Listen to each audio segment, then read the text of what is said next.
fams, aku Novi and you're watching my YouTube channel V Friday. Jadi hari ini aku mau ngebahas another topics about perhotelan atau traveling yang kayaknya udah dari dulu harusnya aku bahas karena kayaknya ini fondasi dari segala fondasi deh. Sebelum kalian traveling dan sebelum kalian menginap, kayaknya ini yang pertama kali harus kalian ketahui. So dari judulnya mungkin kalian udah tahu, hari ini aku bakal ngebahas apa itu bedanya hotel, hostel, motel, homestay, guest house, dan villa. Ada berapa sih totalnya? Hotel, hostel, motel, homestay, guest house, dan villa. 6. Ada 6 totalnya yang bakal aku bahas hari ini. Jadi tanpa berlama-lama lagi, let's get started. Dari yang pertama aku bakal bahas adalah yang paling umum dulu, yaitu apa itu hotel. Di sini aku bakal bacain dulu apa arti hotel menurut Kamus Besar Bahasa Indonesia. Jadi di Kamus Besar Bahasa Indonesia, arti hotel adalah bangunan berkamar banyak yang disewakan sebagai tempat orang untuk menginap dan tempat makan orang yang sedang dalam perjalanan, atau bentuk akomodasi yang dikelola secara komersial disediakan bagi orang untuk memperoleh pelayanan, penginapan, makan, dan minum. Nah, itu arti dari Kamus Besar Bahasa Indonesia. Yang aku bisa simpulkan dari arti Kamus Besar Bahasa Indonesia dan artikel yang aku baca juga pengaplikasiannya di lapangan, hotel itu adalah bentuk akomodasi yang dikelola secara profesional, mengikuti standarisasi internasional, lebih spesifiknya nasional. Jadi mengikuti aturan di negara tertentu. Seperti di Indonesia juga memiliki aturan bagaimana servis hotel dan standarisasi bangunan atau penginapan yang bisa disebut sebagai hotel. Untuk hotel sendiri itu ada pembagiannya dan klasifikasinya menurut besar hotel, banyak kamar, banyaknya fasilitas, dan letak hotel itu sendiri. Jadi pengklasifikasian hotel ini bisa dibagi menjadi banyaknya bintang atau bintang 1 sampai dengan sekarang ada yang namanya bintang 6, tergantung hal-hal yang aku mention tadi. Tapi hari ini biar video nggak terlalu panjang, aku nggak bakal ngomongin klasifikasi hotel bintang 1 sampai bintang 6-nya. Jadi kalau misalnya kalian mau tahu, kalian bisa subscribe aku ya. Sebelum aku lanjut, klik di bawah dulu ya sekarang. Oke, lanjut lagi. Sekarang aku mau jelasin tentang hostel. Menurut Kamus Besar Bahasa Indonesia, hostel adalah tempat menginap yang murah. Hostel ini biasanya mendapat bantuan dari pemerintah untuk tempat tinggal mahasiswa ataupun karyawan yang sedang dalam pelatihan. Nah, menurut Kamus Besar Bahasa Indonesia nih, hostel ini biasanya disebut juga sebagai asrama. Intinya hostel ini adalah bentuk penginapan yang lebih murah dan lebih terjangkau daripada hotel, namun tidak memiliki fasilitas layaknya hotel. Untuk tipe kamarnya pun ada beberapa, dan mereka juga memiliki tipe kamar berbentuk dormitory seperti layaknya asrama. Lanjut ada motel. Nah, untuk motel ini sih jarang banget aku temuin di Bali. Aku nggak tahu gimana di daerah lain, tapi khususnya di Bali aku jarang banget nemu yang namanya motel. Motel ini sendiri kepanjangan dari motor hotel, yang artinya penginapan ini ditujukan bagi tamu-tamu yang sedang di dalam perjalanan dan biasanya berkendara memakai mobil atau motor. Jadi kamar-kamar di motel ini itu biasanya dekat dengan tempat parkir.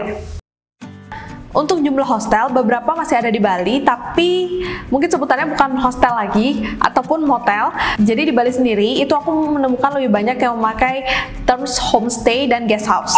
Nah, apa sih homestay dan apa sih guest house? Aku akan jelaskan dari homestay dulu ya. Homestay ini terdiri dari dua kata, yaitu home dan stay. Artinya adalah, kalian pasti tahu artinya home itu adalah rumah dan stay adalah tinggal. Jadi, homestay artinya rumah tinggal. Ya. Secara harafiahnya, apa sih harafiah? Secara kata-katanya gitu, bener banget homestay ini adalah rumah yang bisa ditinggali. Aku cari di Kamus Besar Bahasa Indonesia, memang kebetulan nggak ada arti dari homestay ini.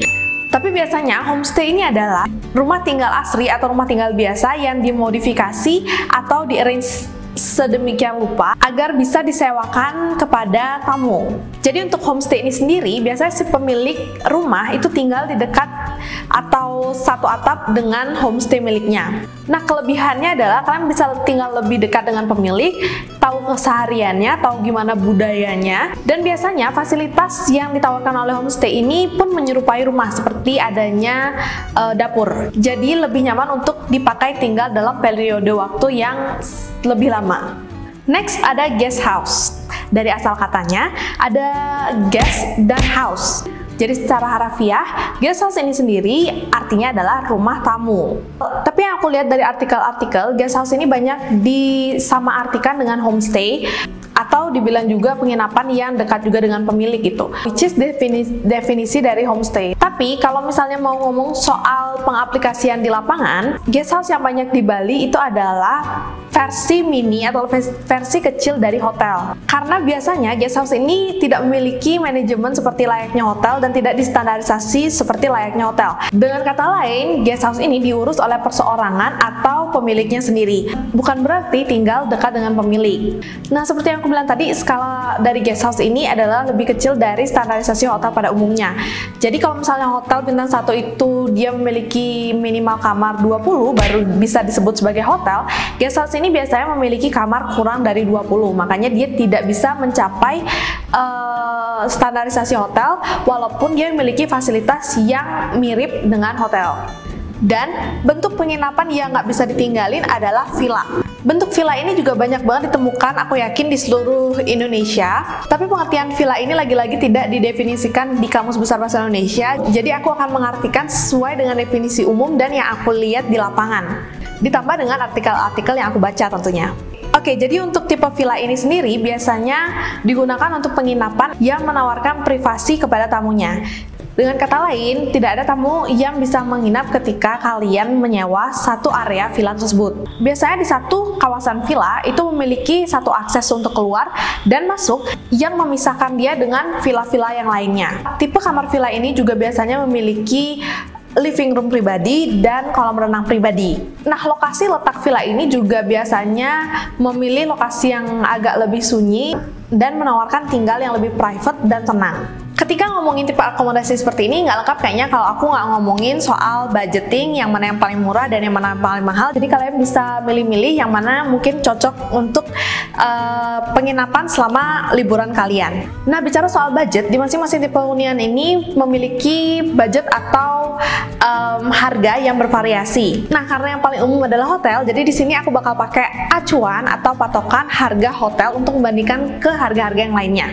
Oke, untuk harga hotel sendiri itu bisa dibilang bervariasi karena ada tingkat-tingkatannya seperti yang aku jelaskan tadi. Nah, harga hotel ini sendiri mengikuti tingkatan bintangnya. Jadi yang paling murah adalah bintang 1 sampai yang termahal adalah bintang 6 yang ada pada saat ini ya. Tapi mungkin kadang kalian temukan hotel bintang 4 lebih mahal daripada hotel bintang 5. Itu dipengaruhi juga oleh fasilitas, lokasi, dan biasanya nama atau manajemen.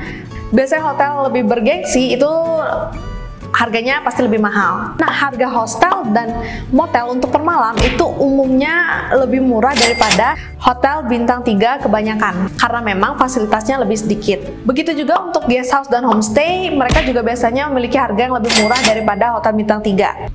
Nah, bagaimana dengan villa? Biasanya satu kamar harga villa itu 2 kali lipat daripada satu kamar harga satu kamar hotel, harga satu kamar di hotel bintang 3 ya. Karena fasilitas dan besaran villa itu lebih besar daripada kamar hotel bintang 3 pada umumnya ya, karena di dalamnya sekali lagi biasanya terdapat kamar, terus living room, habis itu juga ada poolnya sendiri-sendiri. Bahkan gak jarang kalian bisa menemukan villa yang seharga dengan kamar hotel bintang 6 sekalipun. Jadi harga villa ini juga bervariasi sekali tergantung dari letak, fasilitas, terus juga besar villanya itu sendiri dan kegunaan villa tersebut. Seperti misalnya villa yang terletak di depan beach atau di depan pantai itu pasti lebih mahal daripada villa yang letaknya kayak di kawasan padat gitu. Jadi gimana? Aku harap aku bisa ngasih gambaran dari masing-masing tipe akomodasi ini plus budgetingnya. Jadi pada saat liburan nanti, kalian bisa milih tipe akomodasi yang sesuai dengan budget kalian dan keperluan kalian. Aku harap aku nggak ada kelupaan 1-2 hal. Kalau misalnya kalian mau nambahin, ada yang kurang tepat, atau kalian mikir nggak kayak gini nih, kalian bisa banget tambahin di kolom komentar di bawah, karena di channel ini kita belajar sama-sama. Thank you so much for watching. Kalau sampai di akhir video ini kalian belum subscribe juga, kenapa sih? Subscribe itu gratis loh, dan aku bakal buat lebih gampang dengan klik di sini aja nih, atau klik di sini untuk tonton video aku yang lainnya. Kalian juga bisa nge-request untuk next videonya di kolom komentar di bawah, jangan sungkan ya. So I hope you have a great day. See you in my next video. Bye. Hotel lebih